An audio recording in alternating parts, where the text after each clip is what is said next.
axe for episode number 542 of the Crypto Podcast. 5, 4, 3.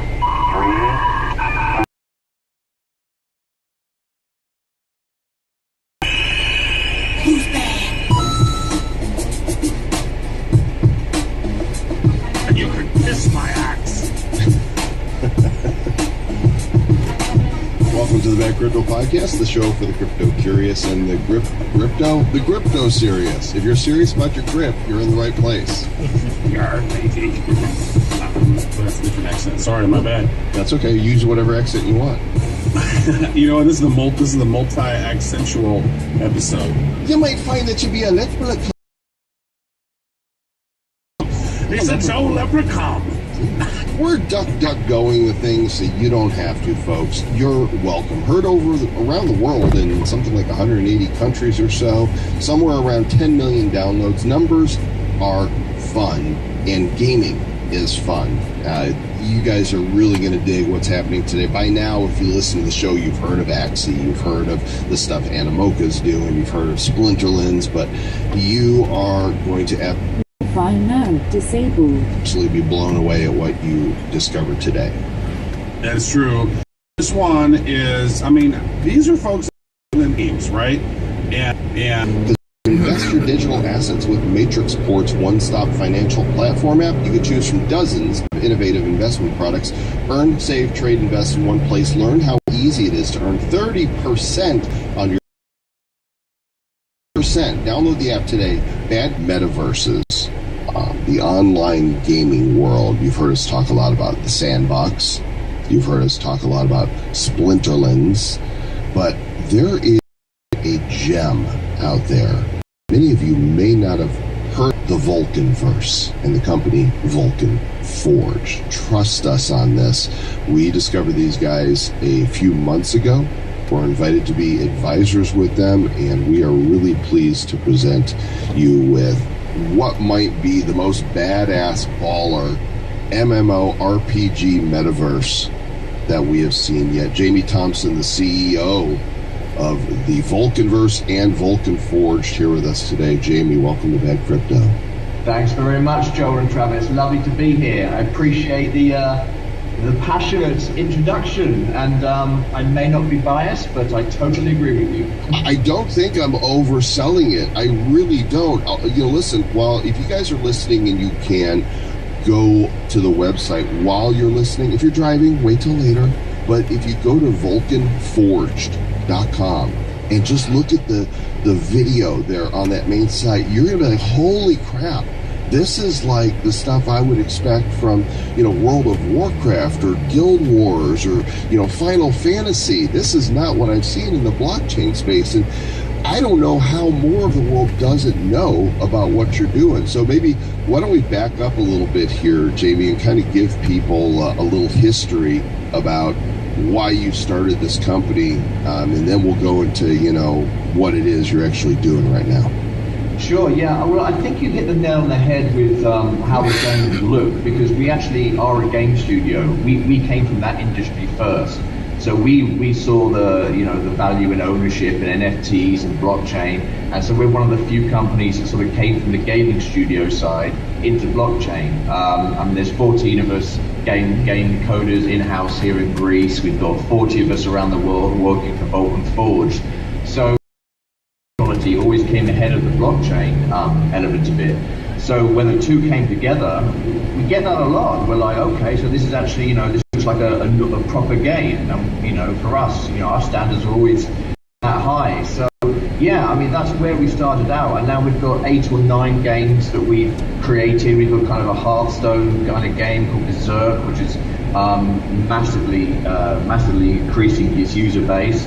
Vulcanverse is, some people say just sandbox on steroids. You can literally sculpt any fantasy scape you like. And when you input the NFTs and owning the land, it's just, it's been a money gold rush for every landowner who bought into the new. It's beyond our imagination, how popular this decision. And much for the kind words. We do hope that it does World of Warcraft. That's the goal.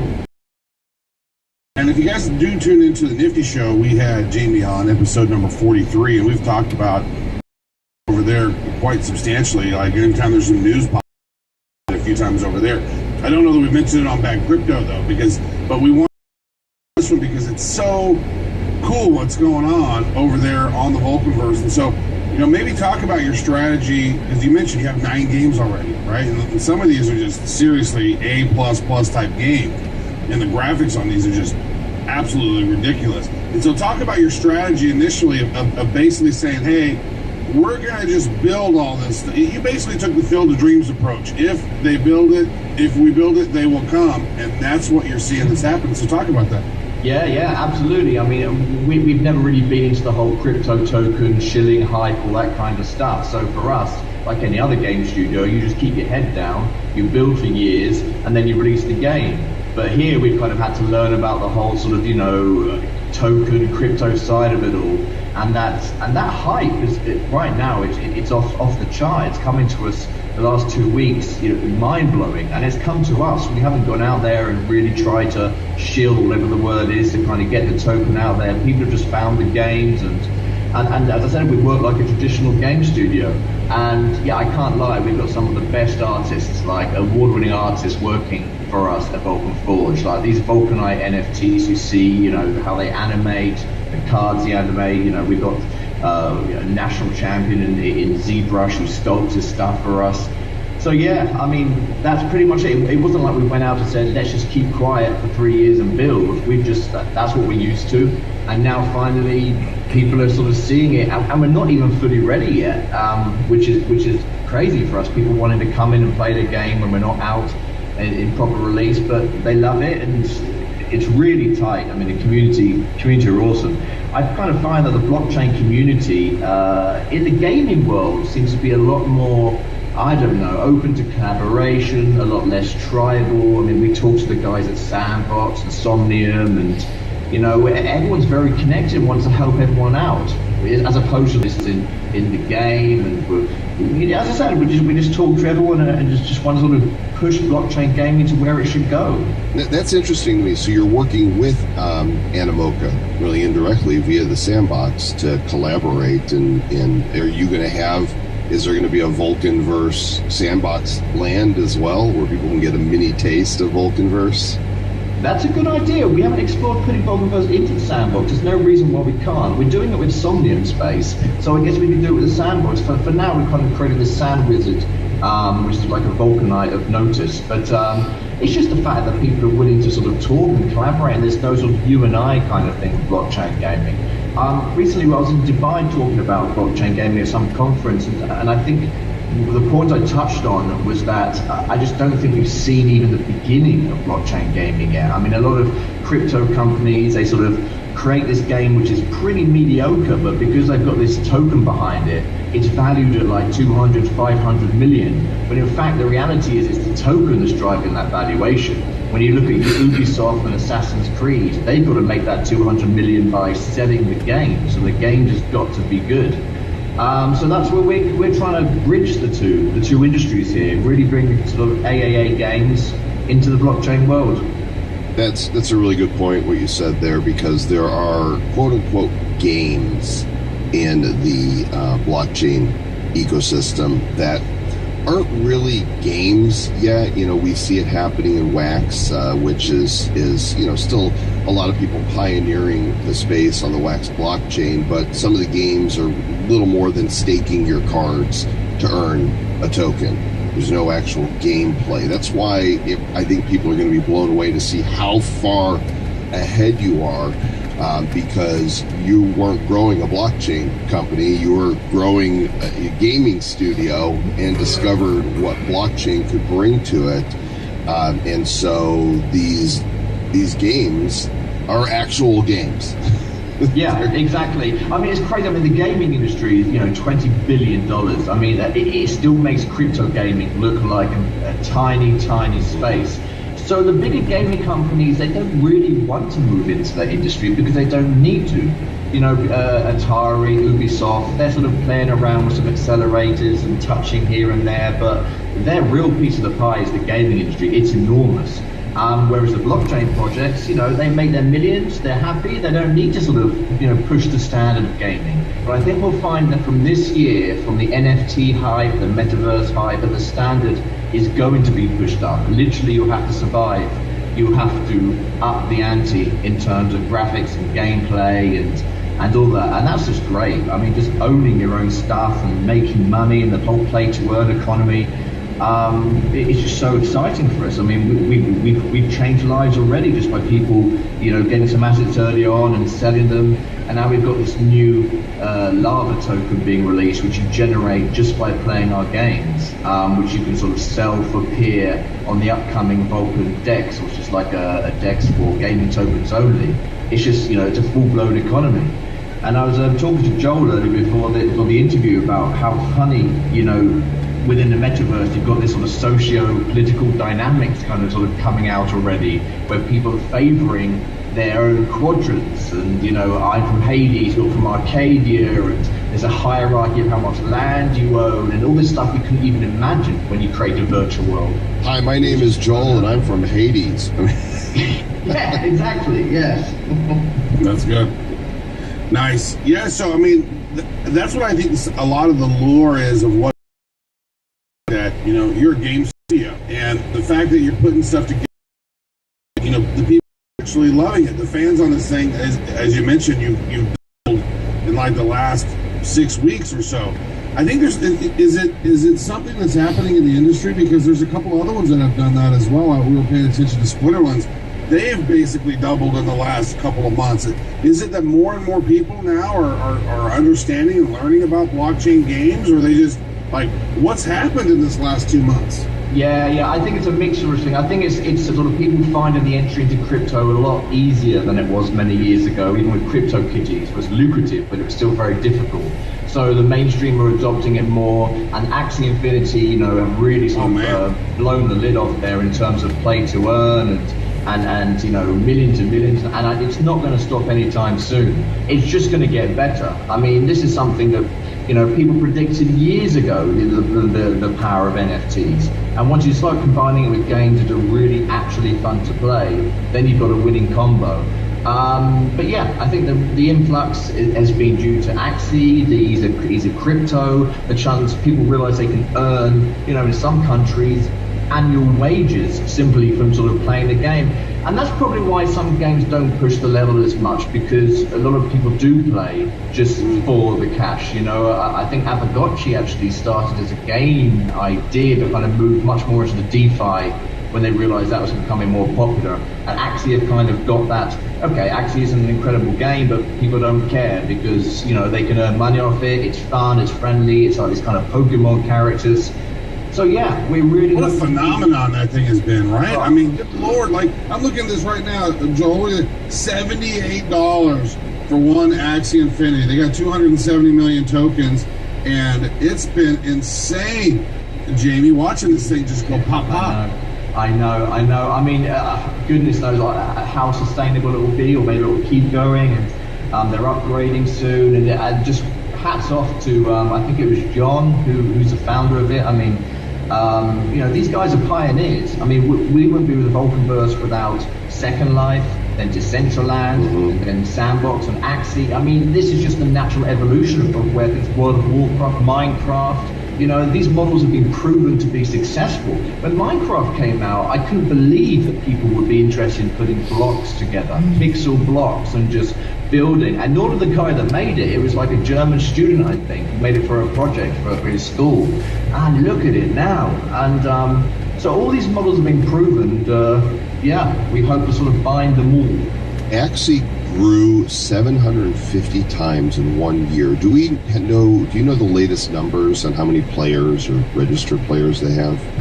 Wasn't it 6 million or something? It's 6 million. Okay, I know you've probably done the math on, all right, according to, if people are valuing Axie, at $78 a token, and there's this much supply, your supply is relatively small, isn't it, of the Peer token? PYR, by the way, guys, is the token that you would look for. Of course, this is not financial advice, but we are advisors with Vulcan Forge. The token PYR, as of this recording, which will timestamp August 17th, 2021, is $4.10. Circulating supply is about 18 million tokens. Total supply 50 million. So if you extrapolate based on the number of users that you have, what Pyre should actually be, just for fun, not encouraging anybody to buy anything, but what does that look like? How much does it come out? Well, the community always do this. We've only got a few thousand. I mean, we literally we haven't marketed the games yet, you know, and now it's thousands becoming 2 and 5. We broke 15,000 wallets on the weekend, which is still tiny. That's criminal. That's criminal. Yeah, I know. But I think someone worked out if we were actually market cap, I think one peer is like $180 or something crazy like that. So, yeah, I mean, I guess undervalued is the word, but for us, we just want to get on with building the games. Yeah, keep on keeping on. So there's 18 million in circulation right now. There's a total of 50 million. How are those other 32 million coming into existence? Not for years. 10 million is used for the staking. So once you own land in Vulcanverse, you have to put peer into the land. And that gets locked up, and you get a sort of a reward every day from the amount of peer you've locked up in the land. And obviously, we actually worked it out that if every landowner goes to level 7 with their land and locks it into staking, there is no peer left. It's just gone. So it's maybe we should have, minted more tokens at the beginning, but this is just the way it is. I mean, if Vulcanverse is successful, you're looking at decimals. That's fine by us. So that there's no change in the circulating supply for at least 2 years, as the white paper states. So if I got land, and then how much? You mentioned something about the land, like people who had invested in it originally. I think the price blew up on that. How much is land going for now, and how much of peer do you need to stake to make this to make it work? Yeah, well, the land was sold for $80 a plot to start with. The cheapest we're getting now is about $2,000. I think a quarter plot with another card sold for 94,000. You'll have to you put 100 peer in to level 2, then it's 200 peer, and then 3, 4 goes. I think 1,000 peer is to level 7. And once it's at that level, it's locked in, and we can remove it when you want, and you get a sort of a portion of the staking rewards. That's why the land's gone up so much. It's just free peer for playing the game and building stuff in its fantasy verse. And now we've got the lava token, which you can sort of earn just by walking around and fighting and playing. You can swap that lava for peer on the upcoming Vulcan decks, and everything's just so exciting right now, because this last final year has been just nothing but development, and now we're moving, everything's coming from beta into full production. People are sniffing the sort of rewards in Berserk, the Hearthstone game we've got, and that's going parabolic in user acquisition. So now is the exciting summer for us. Right on. So I'm taking a look right now at the marketplace. It's the Vulcan Market at market.vulcanforge.com. And so I see some auctions that has taken place here. Starting bid, there's like 1,300 fire, 510 fire. Is that the internal? What is fire versus peer? Because I know peer is like fire in Greek or something, right? And so yeah, it's the same thing. It's a wrap token, so it's like WETH or however you pronounce it. So it's one peer is one fire. So you do a conversion on the marketplace, so you can do quick fire bids, because obviously transactions for every bid is going to take a while. So those bids you're seeing there are like 1,500 peer, so $7,000, $8,000. This is the land, right? If I'm looking at this, it says 8719 starting bid 510 fire, and it looks like a piece of a map. That's land. That's the land. Yeah, that's the land. And how do you stake it? Like, how does someone stake it? So I buy it. I'm like, all right, here's the auction. Boom, I'm going to pay a couple grand for this. How do I then stake it? Do I go inside which game do I go inside to stake it, or where's your staking module? Well, we've made it so you can't just take it and stake it. You've got to play on it first. I mean, once you've bought the lands, you've got to enter the Vulcanverse, build some stuff, and get up your avatar experience. Otherwise, people are just going to buy a whole lot of land and just going to put money in it. It's going to be a barren landscape. So you've got to get your avatar to level 2. Once your avatar is level 2, you're allowed to level it up to level 2. And it keeps working all the way up to 7. So you can't even get level 7 staking unless you've played a bucket load of the game and you've conquered your beast. Otherwise, it's not. Otherwise, it's just a staking contract. We might as well just make it up. Right. I conquered my beast in therapy already, so I'm good there. So Travis, you got to play the game. You can't just buy the land, which I think. Yeah, some of them with Splinterlands you can stake it. So I know that happens. So I think you answered that perfectly, Jay. You need to go in, play the game, avatar, and then as you level up your avatar, you can level up your land, right? You got it, yeah, just like that. And one big thing we've got coming, we're talking with the Yield Games guys, is we're opening up our own scholarship program, like actually do. It's called the Cadallion program. Cadallions are like the minions of Vulcan in the lore, where anyone can enter the lands that a plot owner owns, but the lava, which is a token they farm while they play, they share with the plot owner. Because one thing we had a problem with was we had 10,000 plots of land, which means 10,000 players max. So what this does now, it opens up for millions of players going in and using other people's land, but sharing the tokens that they farm while they're playing, while keeping the world so minimally small. So you guys have some other news coming up here because of these various tokens and, making it easy for people to swap out and get tokens. You've got a Vulcan Dex that is launching soon. Let's talk about that.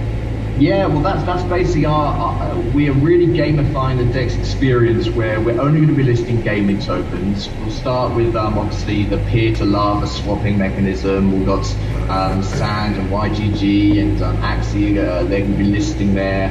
It's literally for gaming tokens only, but the twist is it's going to be very much focused on NFT farming and rewards for sort of adding liquidity there. So, if you add liquidity to the peer lava pool, X amount of peer, you'll get, a level 6 Vulcanite.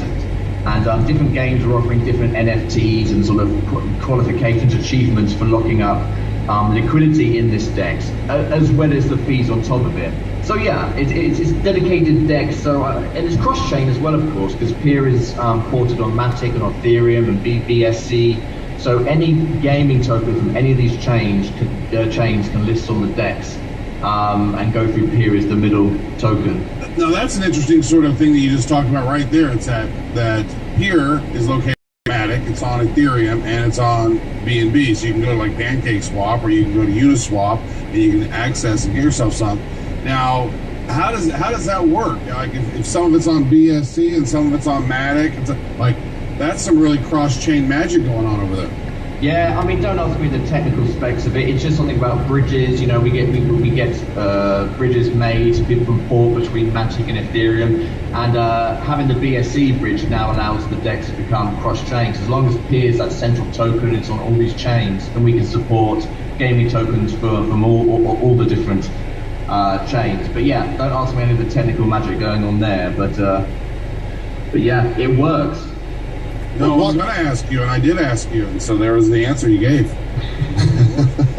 Walk us through onboarding into the Vulcan verse. How does somebody, easy on if they want to play? Because, whenever you're looking at new stuff like this, it could be a little daunting to get in. It's not as simple as like, oh, I've got Minesweeper on my computer. I'm going to open up and start clicking on mines.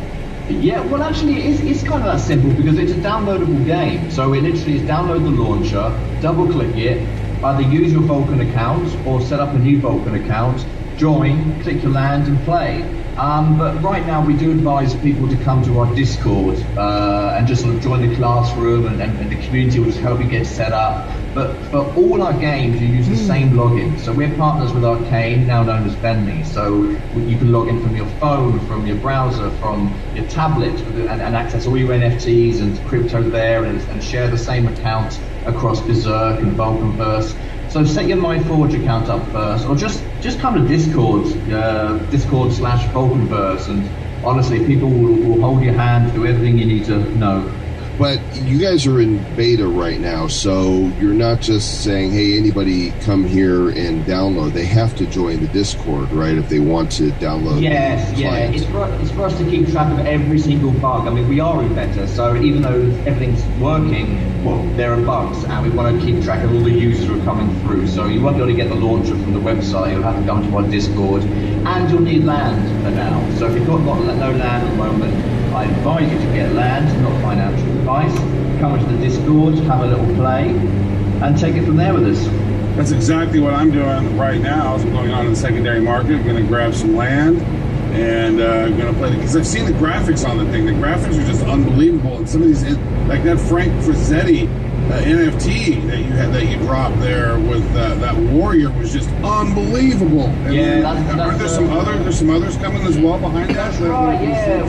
We partnered with Frank Frazetta. Well, not him because he's passed away. He was like, his Frazetta girls, Sarah and her sister, and we got the IP rights to the Frank Frazetta artwork. This guy was the godfather of fantasy art. The Death Dealer and the Silver Warrior, the Egyptian Queen, which sold for like 50 million or something. The painting.